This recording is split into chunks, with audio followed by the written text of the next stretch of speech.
Hey everybody, and welcome back. This is Amanda Moxley, and I am excited to welcome you to the Speak Your Way Success Summit, where I've selected the best of the best to share with us their top success strategies to speak, to sell, and share your message on stage, video, and live streams to impact millions and make millions. And today I have Ajit Nawalkha. I hope I'm saying that right. Do I have it right? You got it right. I got it right. And Ajit is the co-founder of MINDVALLEY and host of EVERCOACH and ZENTREPRENEUR. He is known in the industry for helping experts take their business to the next level, as he is also a business coach himself. He is passionate about disrupting industries and creating positive change. Well, welcome, Ajit. I'm so happy you're here. I'm so excited to be here. Thank you. And I know you're, super different time zone. You're in India at the moment. So I appreciate your time and energy and showing up. So tell us your story, how you got here, founder of EVERCOACH and MINDVALLEY and what have you, and all these great things, ZENTREPRENEUR. Tell us. Well, it's a long story, but I'll keep it really short. So I was born in a house of 22 people in India, in Jaipur. This is where I am. I'm back home right now. And it's not that my parents didn't have so many kids. It's not that they had 22 kids. But what happened was, in India, there is a concept called a joint family. Basically, your parents' family, and your grandparents' family, all of us live together in one big house. And that's how I ended up in a house of 22. And when you live in a house of 22 and you grow up like that, what happens is that you tend to have this insane need for space because there is none. So if you ever really been in that place where, if you have to think about it for a second, if you've ever been in that place where you've gotten only if I could have some space right now. Yeah. That was my first 24 years of my life. Wow. Is just to live like that. So because of that, I had this insane desire and need to really get abundance of space, abundance of wealth as well, because we were not really financially abundant. And so that kind of shifted me and shaped me in a way where my choices in the earlier part of my career were all driven by how can I have more abundance in life. That got me to take some really bold, brave steps, which usually people don't take at a really early stage. People try to settle into a career. I tried to never settle into a career. I tried to see what is it that I need to do to keep making progress. And if it wouldn't fit in my grand scheme of things, I would just very simply abandon it and move on to the next thing. That led me to experiment with student organizations that would expose me to international travel. It'll expose me to media houses. It'll expose me to a company, at that time, a small little company in Malaysia called MINDVALLEY. They were just starting out at that time. It's about 8 years ago. It was December 2008. And I decided to quit my very decent job in India, which is, to the traditional lines, I was doing really, really well. I was a high-end salesperson for a media house, one of the top media houses in India. I was doing really, really well at a really young age. But then I decided to say, well, this is not fast enough for me. And I decided to switch it all away and throw it all away and go do this internship for $500 a month in MINDVALLEY, in a different country I'd never been to before, country I had no idea how it's going to be like, for a minimum wage pretty much for the country. Sure. 8 years later, a lot of experiences later, I quit the company in the middle, started a company, sold it back to the company, did all the shenanigans that you can possibly think about, became this chief technology officer, chief marketing officer, chief executive officer, CEO, everything of the company, only to start several businesses in partnership with the company and outside the company, and to realize that now at this stage that I want to be able to contribute more and more out to the world. Because when you reach a certain stage in life and you go, okay, I've kind of have it all in some way, you go, what is it that is next? And you realize that life is much beyond and much greater than just what you have. And it's not about you as much as, yes, there's of course a great extent about you, for sure, because you got to take care of yourself. But at the same point in time, it's a lot about saying, hey, what else can we do? How else can we play? How can we make the world a better place? How can we connect more with people? How can we contribute to the larger society in one way or another? And that led me to kind of completely step out of my role of supporting Mindvalley, but actually becoming a co-founder of Mindvalley. I got some equity in the company and started doing EverCoach because I really felt that a big community that is not only underserved, but kind of wrongly served currently is the coaches community. It's a new community. It's not regulated. There is no real directions that the community has. And there's a lot of very not really coaches trying to show people how to run a coaching business. And I was like, when you have not really done the coaching yourself, it's a little bit obnoxious you trying to tell somebody else to do how to do coaching. So that kind of put me into this place of saying, it was almost like the internet marketing tribe decided that niche was profitable and they moved into it. And then I was like, well, that's an industry that needs to be organized, disrupted, and kind of rethought and reimagined.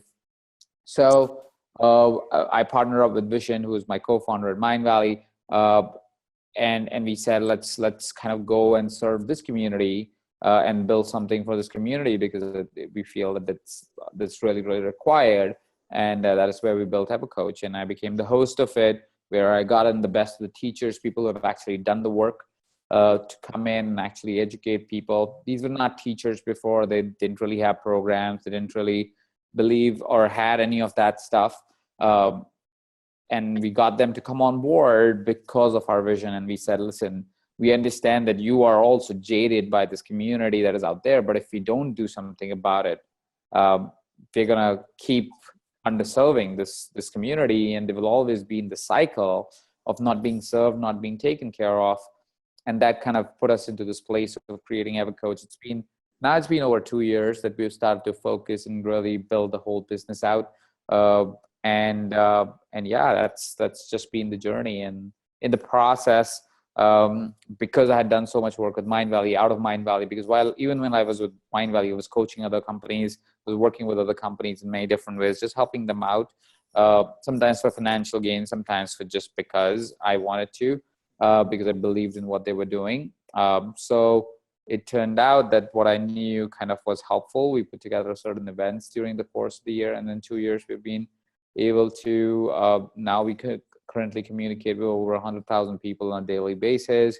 We have tons of fans, followers. We have great products that we have out there in the market. And we have been able to bring a slight shift in the industry and kind of cause a little bit of a ruckus, which we are happy about, because it's all for the positive. Beautiful. So tell us what kind of shift and ruckus you've been stirring up in the industry. I like it.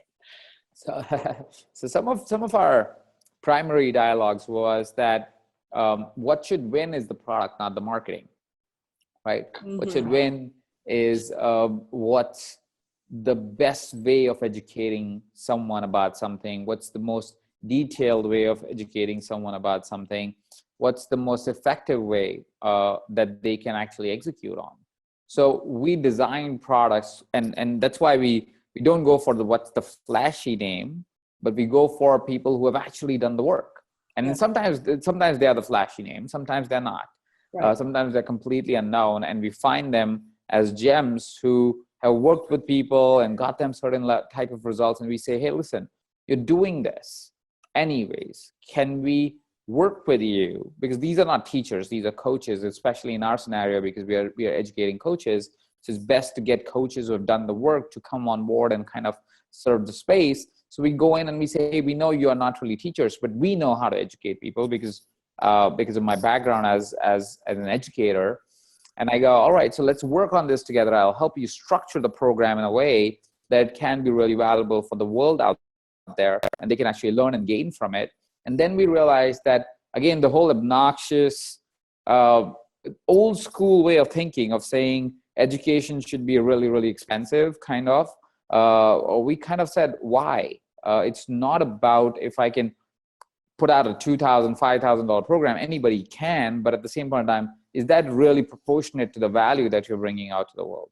Right. Is that education really proportionate to the value? So we kind of went two ways. Firstly, we started creating superior products.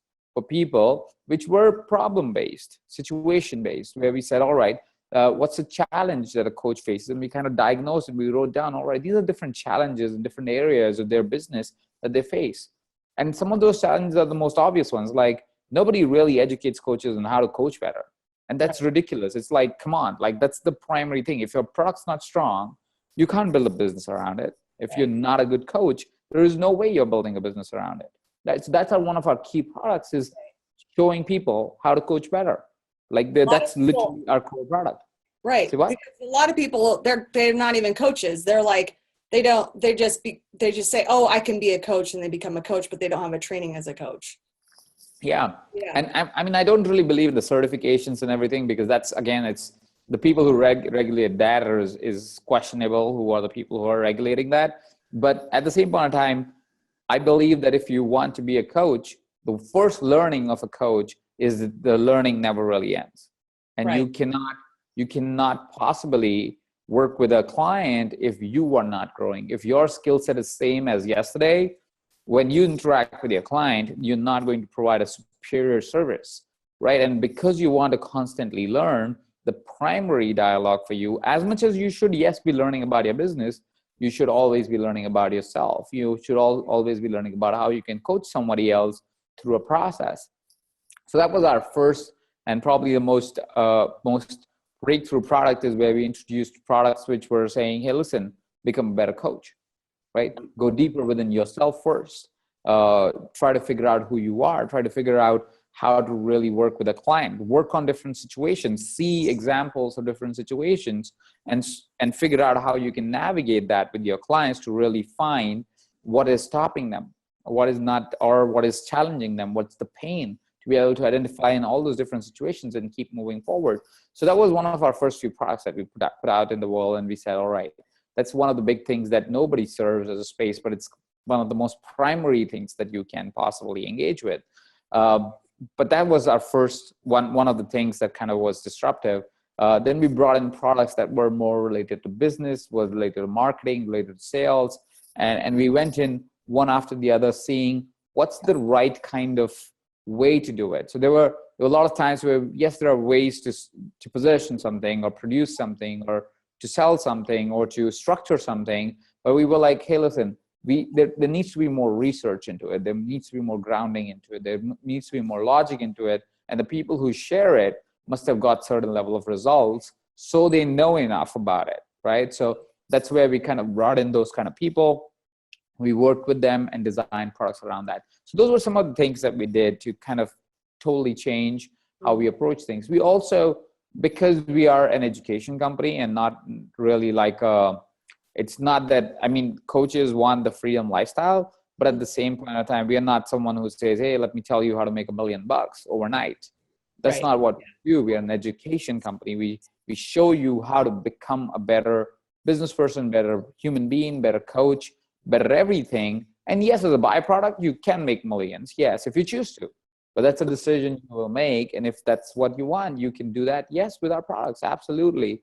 But is that my primary drive to tell you, hey, listen, I'll show you how to make millions? No. I mean, I'm an education company. I want to make sure I give you the best possible education in every area that I provide education in and more. And that's really our intent. And I love that. And I've watched a lot of your videos and consumed some of your content. And so so for the person who's watching here is just starting out and they want, like, I think you said you had 100,000 fans, followers that you're engaging with on a daily basis. How did you grow your list? I have an idea, but how would you coach people here listening to build that fan and following and subscribers so they can, be sharing their gifts with everyone, their tribe? So if I was to give you just some broad strokes, because I can give you specific strategies, but that will take us like a day to just discuss that, because there's a lot that goes into it. But if I was to just give some broad strokes, if that shift can happen in someone's mind today, they will probably have the same results or better, right? One broad stroke that one has to think about is, if you want to be really big, you have to think really big. Now, I know people might go, well, everybody knows that you have to think big. But what happens is, mostly when we are operating as business owners, we think really, really short term. We think about how can I get 100 fans? You see, the strategy to get 100 fans and 100,000 fans is completely different, right? So if you approach a problem to get 100 fans, usually you would come up with a strategy that gets you 100 fans. Actually, you'll end up probably with 80. But if you try to build a strategy that gets you 1,000,000 fans, you'll probably end up with 800,000. Right? Because you'll probably not hit the goal. And let's say even if you hit the goal, you'll only hit the goal. You will only go that far. Whereas if you're the place where you want to go to, and to understand that the place you want to go to doesn't need to happen in the next 6 months. Right. That's the second thing, is that everybody that I've seen, mostly, if not everybody, mostly people get into business thinking really, really short term.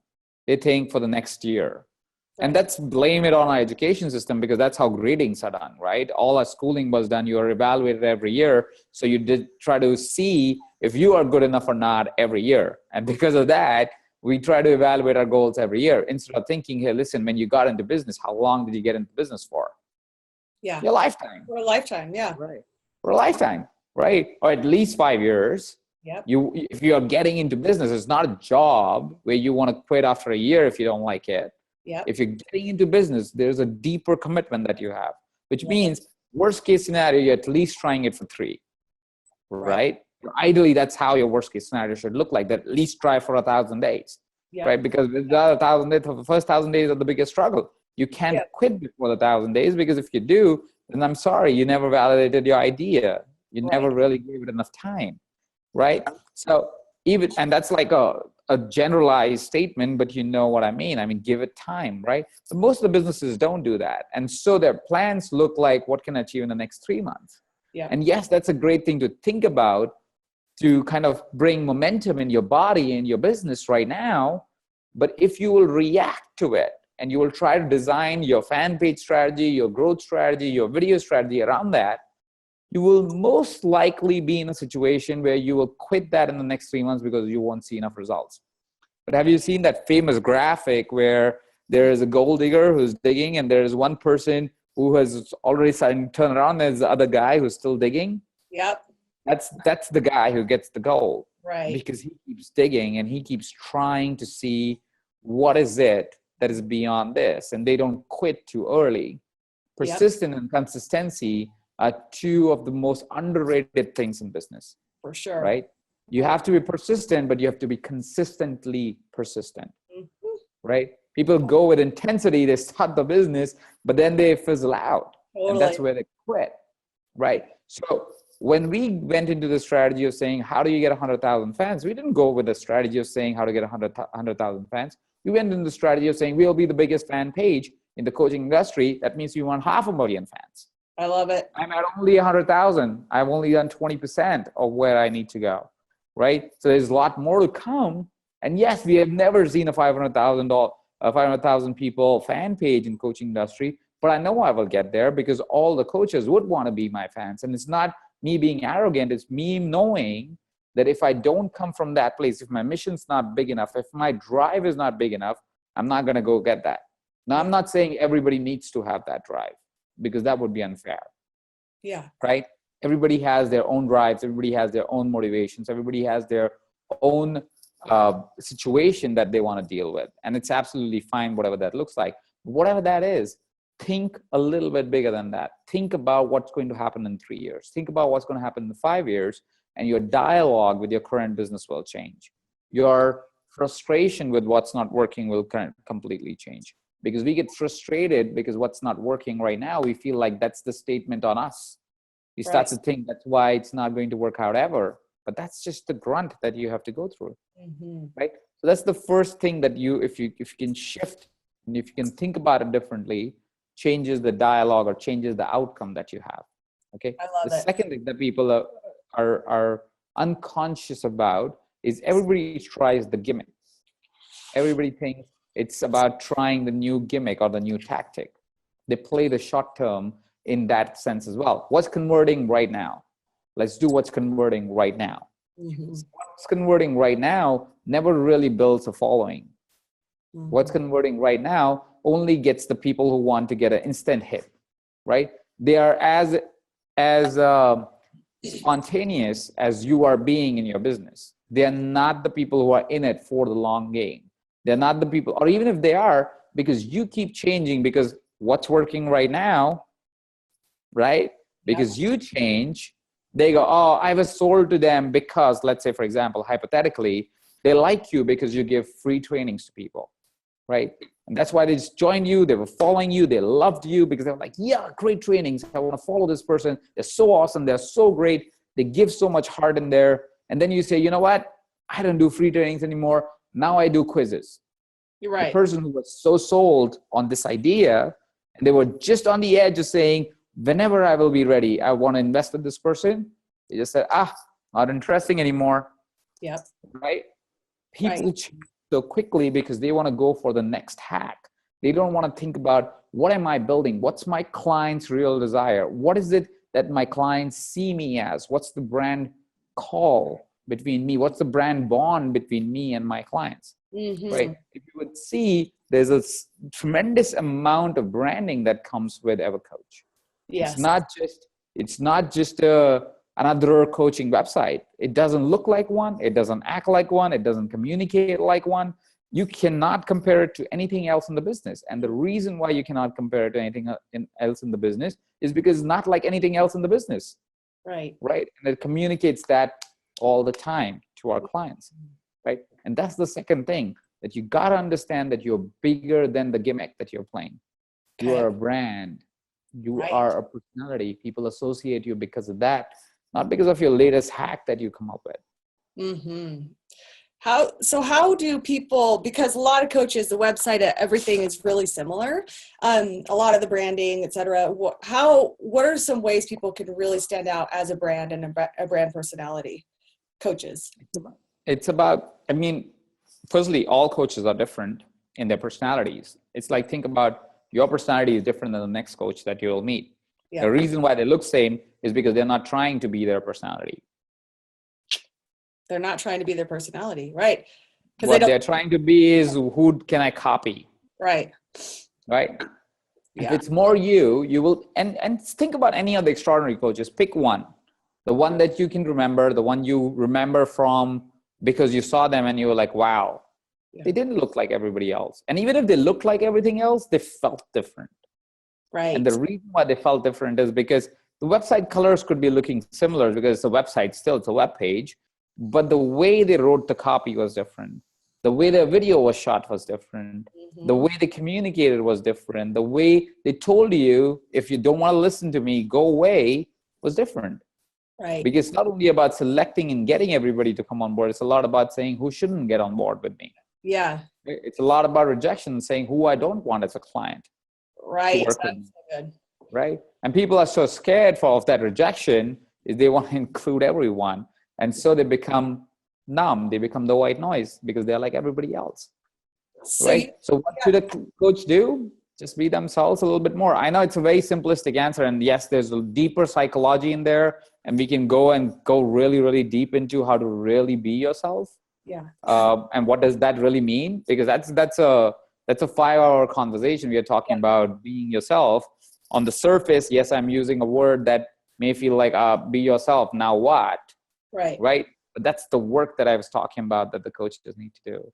Exactly. Like, it's being yourself doesn't mean, oh, I am being myself, because that's also dry. You kind of need to know, what are the elements of your personality that are really edgy? What are the elements of your personality that is really profoundly connecting? What are the parts of your personality that people hate, right? And how do you amplify all of these so you can only attract the ones who absolutely love you?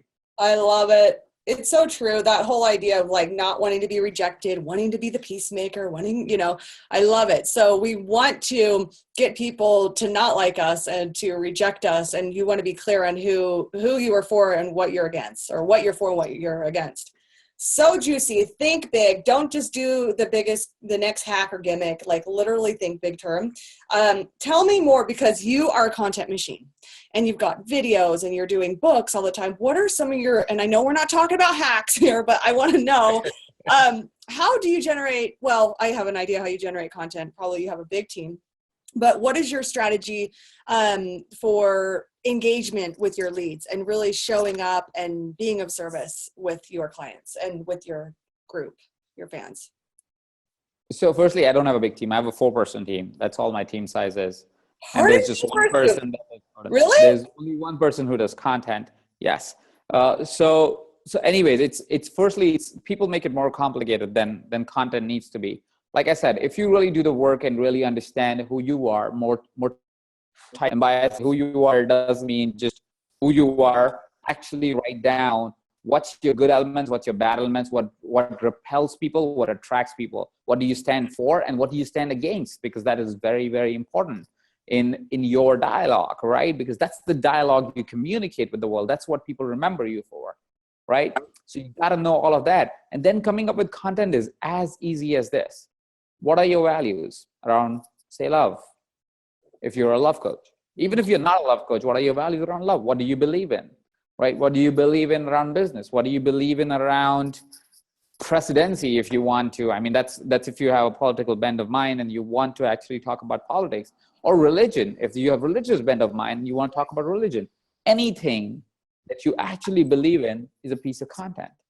Yeah. It's actually a piece of content, Yep. right?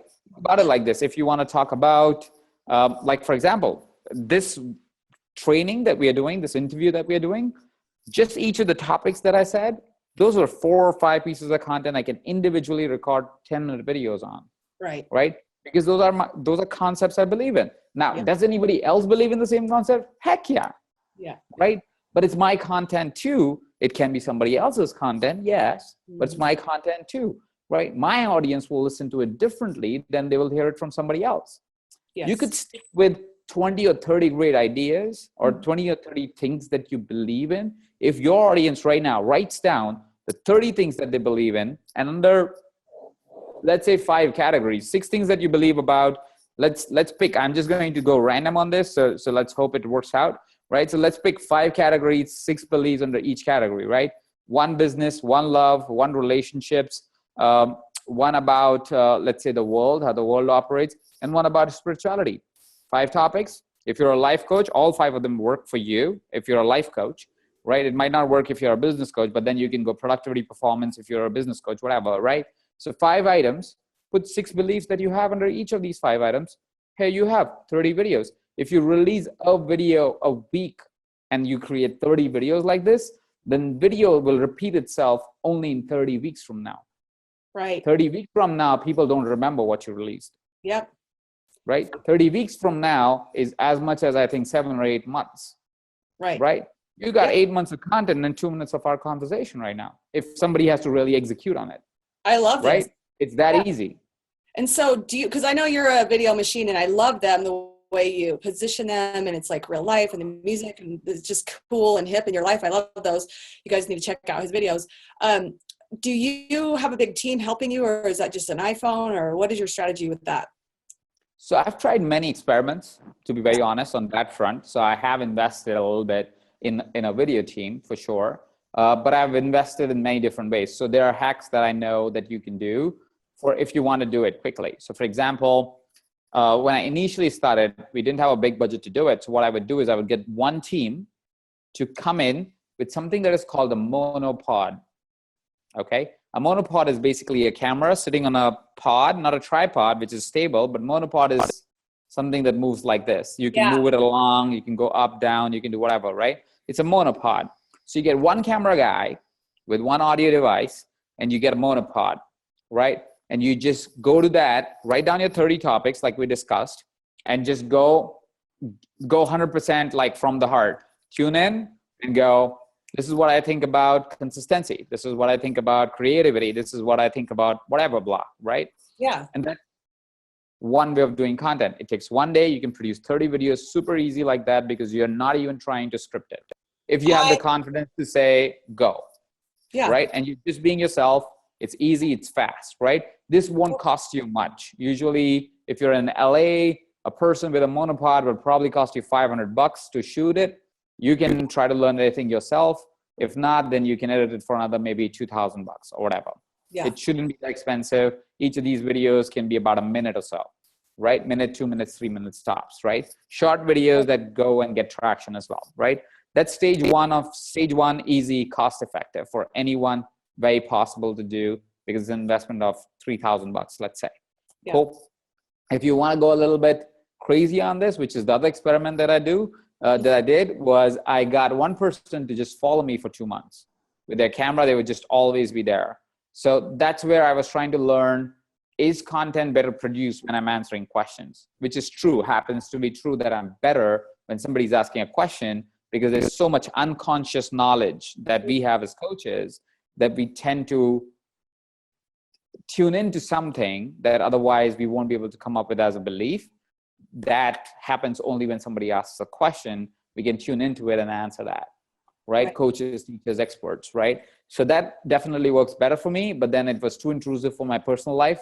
So I was like, I can't do this. As much as, yes, I get great content, it's just not comfortable for me. So I'm back to creating content the way I used to create, which is I would hire a person, get them on a monopod. If I really feel creative and crazy, I would get two, one on a tripod, one on the monopod, and then they would just put it all together. It costs a little bit more, maybe $5,000 for a day. But if your budget allows, you got 30 videos, that's content worth a whole year. You don't have to worry about it.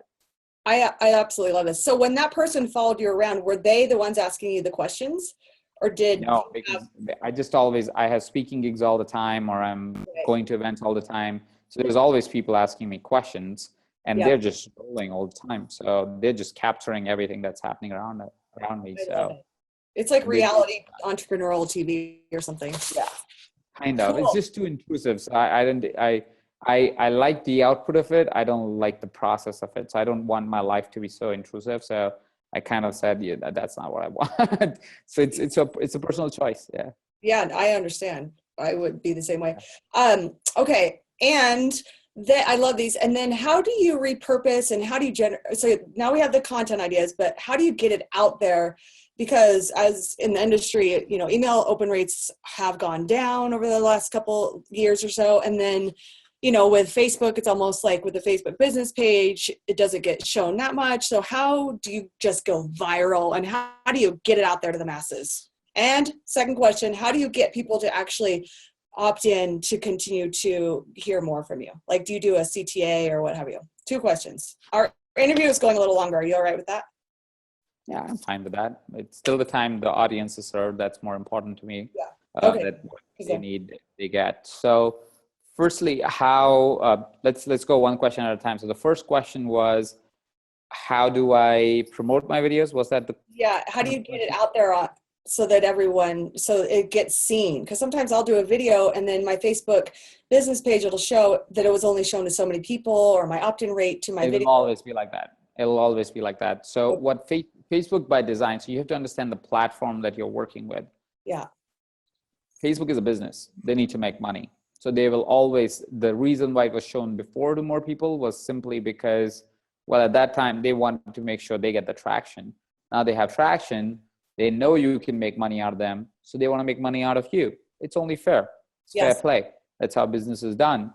So I don't limit myself just because of that. I'm like, that's how they were always supposed to be. It just now is time. Let's just say it that way.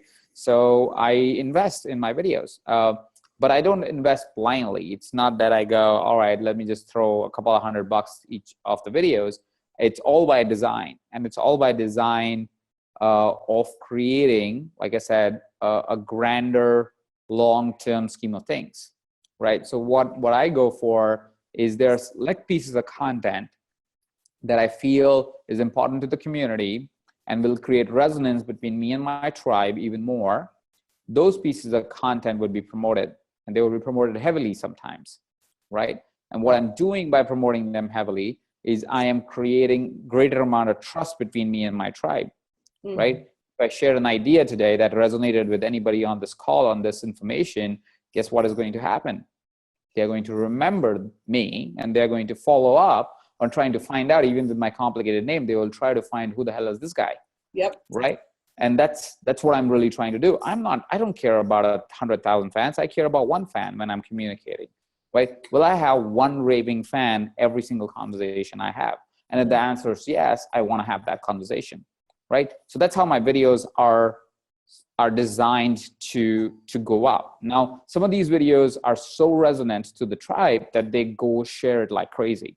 Yeah. Right? And when that happens, of course, they go really, really wild. They get hundreds and thousands of views, and that's fantastic, right?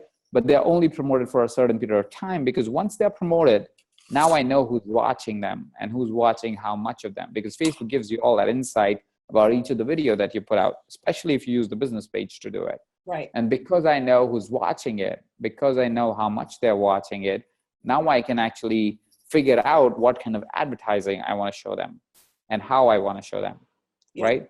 I'm getting a little technical on you guys, but if you understand Facebook's algorithm, you will understand that Facebook actually allows you to not only show your content, but show your ads based on who saw your content and all that kind of stuff, post they have seen your content. So my entire ecosystem is designed for people to first get extremely qualified to kind of say, oh, okay, I see this person's video and I like it because they've seen certain percentage of that video. That actually means that they definitely like the video. They like the concept because they followed through and finished the video, right? Else they would have just quit, right? So I design my content for them to kind of become pre-qualified, and only the people who get pre-qualified I engage with an ad. How do you qualify them? Sorry to interrupt you, but how do you pre-qualify them? By looking at how much they watch the video. Okay. Or any of my videos. Yeah. So there are a lot of videos where the authors that I bring on, so it's not only my videos. There are a lot of videos that are by my authors, that people that I publish, that I put up there, and then I kind of use them to pre-qualify my audience. And as my audience gets qualified or pre-qualified, then I show them my ads. And I say, all right, so now you're pre-qualified. You seem to like this piece of content. Let me show you this piece of ad, which is related to this piece of content. And that tends to give me better traction with my audience, because now the sign-up rates and everything go up. Now, the challenge of low open rates, the challenge of ads need to be paid, you got to figure out what's your math. Especially if you're coaches, it's ridiculous. You are able to really spend a lot of money if you are a coach, because each of your client is worth a lot more, right? You can spend $5,000 to get a $50,000 client. Now, I don't know what's the size of businesses that are here, but if you design your packages right, if you design your ecosystem right, if you make an initial investment, you should be able to get clients for $20,000, $30,000, $40,000 easily. Irrespective if you're a life coach, irrespective if you're a business coach or a healer, it doesn't matter. It's more about how you position yourself and how people see you, right? If people see you as the person who can give them solution, and that will only happen if you did the work yourself first, of course, you can charge premium pricing. People think premium pricing has everything to do with you're a celebrity. No. Most of the people who are $100,000 coaches are unknown. You don't even know that do you know who's Elon Musk's coach? He has 3 of them. You don't know them. They're getting paid $100,000, $200,000, $300,000 a year, and they are unknown people because they are coaches. They work on their craft, right? They don't have to be popular. They just have to be good, right? And I know it sounds like, dude, you're getting all meta on us and like Elon Musk is this big guy or whatever. I totally get you. It looks unachievable. And yes, those people have invested 10, 20 years in coaching people. But you don't have to be a $300,000 coach. You can be a $20,000 coach, a $10,000 coach, wherever you are in your journey. You just have to appreciate it and go, all right, here I am today. And next I'll be this, and next is this, and next is this, and keep pushing that envelope till the time you get to the place where you want to get. When I started, my first client was a $15,000 a year client, which I was calling twice a month, 2 or 3 times a month, plus doing intensives with them. Now my one-on-one clients pay me 75 grand. It's the same package. It's 7 times the price, or 70 times, whatever the number is. But it started with 15K. It's at 75K, and it will probably, and that's already sold out. So probably in 2018, because 2017 I already don't have spots. In 2018 it'll probably be 100K, right? And that's with the same package, which I'm very comfortable giving, because I had $100,000 clients before, but the really intensive package, I didn't like it. So I had the ability to scrap it off. But the confidence of being able to do it, you can absolutely do it. You just have to think about it, not in terms of scarcity, but abundance, because most of the businesses operate from a place of scarcity, that they don't have enough clients, they don't have enough money, they don't have enough investment, they don't have enough fans, they don't have enough whatevers. And when you operate from scarcity, you always get more scarcity. Yeah. It's always, you become needy, you become, when you show up for your client meetings, you're like this person nobody really wants to work with. But also if you act from a place of abundance where you don't need no clients, you tend to have so many all the time. And that's just, I know I'm going all meta here and all spiritual here a little bit, but at the same point in time, I mean, at least my tests show that this is what works. I've seen most of the coaches who suffer and are not really generating wealth are the ones who always think it's not enough, or they always think that, oh, I'm a life coach, I can't charge enough, or I'm a healer, I can't charge enough, or, oh, I'm new in business coaching, I charge enough. And then I meet the other ones who are also equally new and they say, oh, somebody rejected, not my problem, I'm going to go try with somebody else. And they seem to get clients all the time. Yep, it's true. That abundance mindset is crucial. So tell us about, because this is about, so you're doing live streams, you're doing videos, you did your event. Tell us a couple tips on when you had your event, did you partner with other people? I mean, what was your strategy for filling your event, your most recent event? We were a little bit like we are mostly, a little bit different in the way we approach things. So our event wasn't a pitch event. It wasn't sold with a product. This is usually how everybody does their events. Yeah. Is they would release a product, a digital product and bonus in the event. And people would come in for the event because they got the product, or they will have a price to reserve the seat for them to make sure that they actually show up for the event, which will be like $100, fully refundable, all that kind of shenanigans. Yeah. We didn't really approach it that way. We said, we want to deliver an event. It should be an event which we don't really, it's not a pitch fest. It's an education event. We are an education company. That's what we want to do. That's what we want to deliver. And so what we did is we kind of designed what we really wanted. It was a whole curriculum based. It had 3 verticals, which is what it will happen this year as well, is the 3 elements of building a solid coaching business, which is you yourself, your coaching practice or your methodology of coaching, and your business. These are the 3 elements of your business and of your coaching practice. And if you do them well, if you manage yourself well, if you know different ways to coach people and better ways to coach people, if you're on the edge of it, and you know how to really run your business effectively, and you know how to grow your business effectively, how to design your packages, how to make better sales pitches, etc., you will tend to have a really thriving business, right?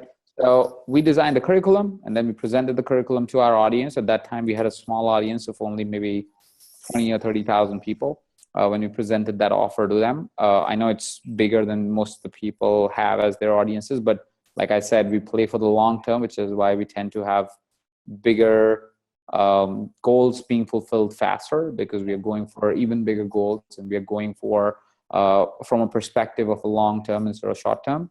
So everything is a little bit better quality. So people tend to go, oh, this is better quality. This doesn't look like anything else. Let's go for it. That kind of thing. So we were fortunate to have, I think last year we engaged with about 95 or something like that, 98 people, just under 100.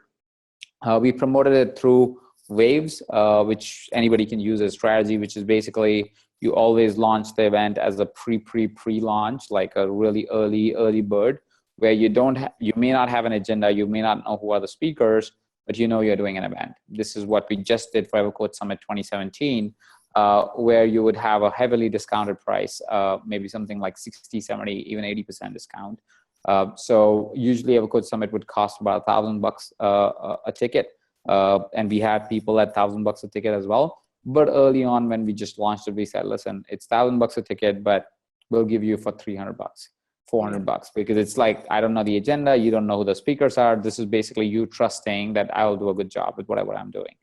Right. So we sold about 40 or 50, and I'm talking about last year numbers right now. We sold, I think, 30 or 40 tickets as a pre-launch, which you need to have that level of trust with your audience for them to actually take that kind of action. So we sold that, I think, at $300 or $400, something like that. This was pre-launch. And then every month we would open tickets for the event for a certain period of time. So we only had certain tickets at each bracket, and we would increase the price whenever we will fulfill the bracket. At that stage, we only wanted to put about 100 people in the room. So our brackets were cutting off every 10 people, which we could sell every month. So that's how we kind of fill the event. We started with 30 tickets or 40 tickets, and then every month we will set about 10 tickets. So we kind of fill the entire event by the time the event happened. So you could kind of do the similar strategy. I love, this is very unique. I haven't heard the strategy, but coming from you, the disruptor of the industry, it makes sense. So that's cool. How many months out did you do that? How many months? We did about 6-7 months last year. This year we are doing a little bit different because, like I said, and this also is because we kind of oversold our pre-launch.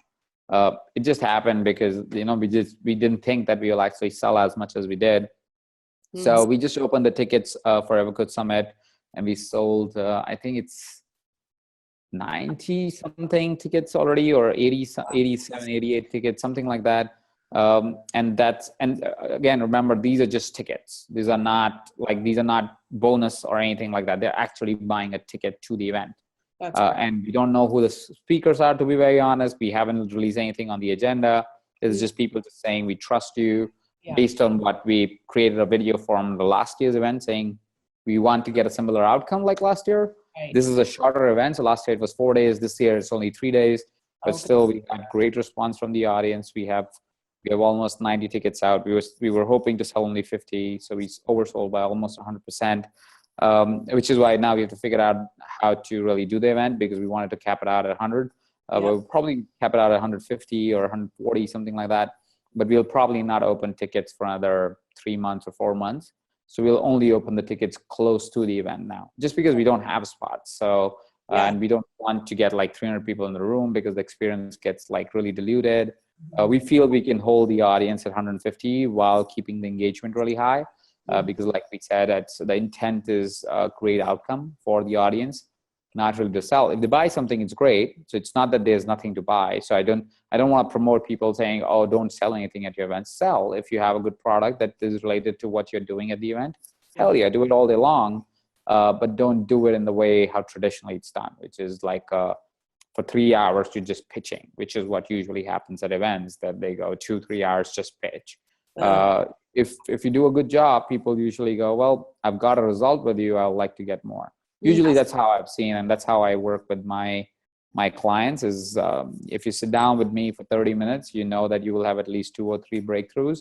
And if you have 2 or 3 really solid breakthroughs in your business, you're curious how many you can have if you did a day with me, forget about anything more.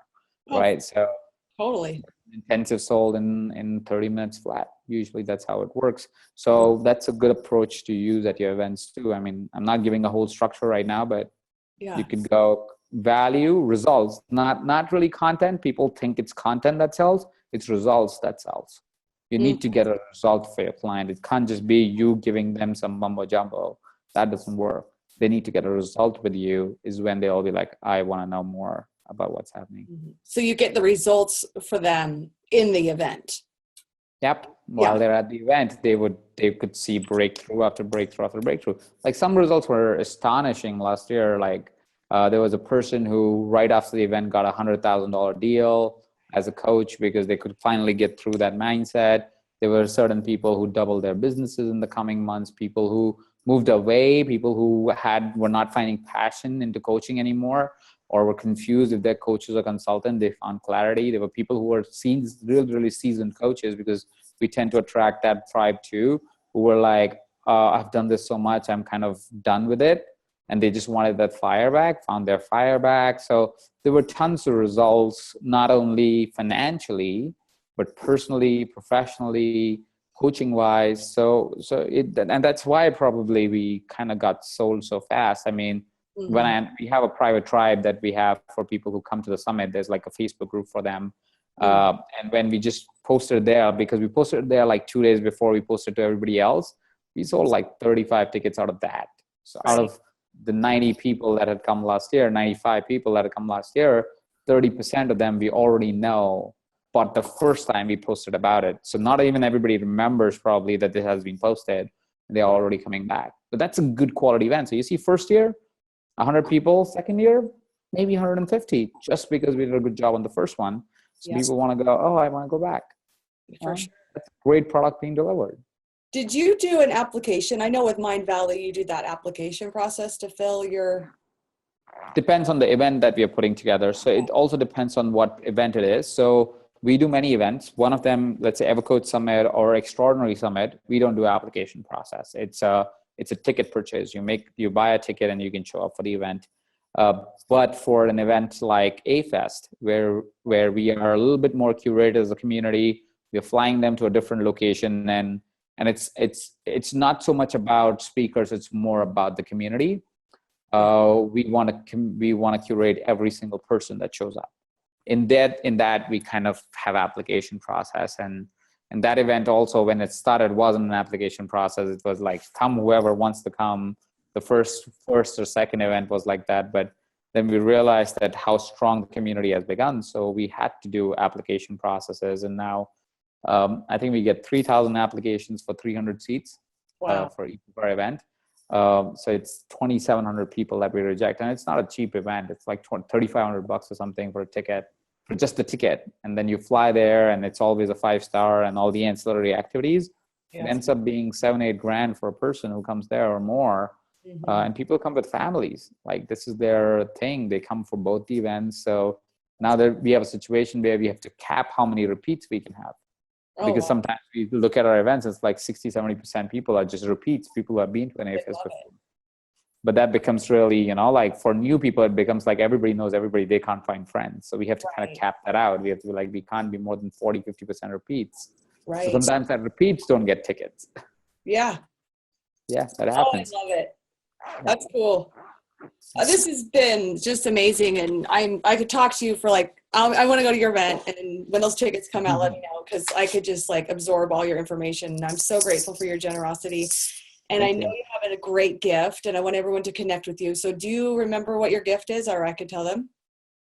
I don't remember what my gift is. Yeah, I know. I think yours is to set it up. So Ajit has a hustle boot camp, and it's an 8-hour videos, training with leading experts. Is that correct? That it's like the Hustle Bootcamp is basically a bootcamp that I did some time ago. It's a recording of that bootcamp that you can go watch. It has trainings around how to be a better speaker. It has trainings around Facebook. It has trainings around speakers like Marie Smith in there. Ted McGrath is in there. There are a couple of speakers who are just friends of mine. We came together and we served the audience for 8 hours straight. So it's recordings of that. It's a ton of great material. And I think we're giving you a link that you can watch anytime. So it's something that you don't have to actually sit through 8 hours. You can consume it at your pace. So it's a fun thing to get. Yeah.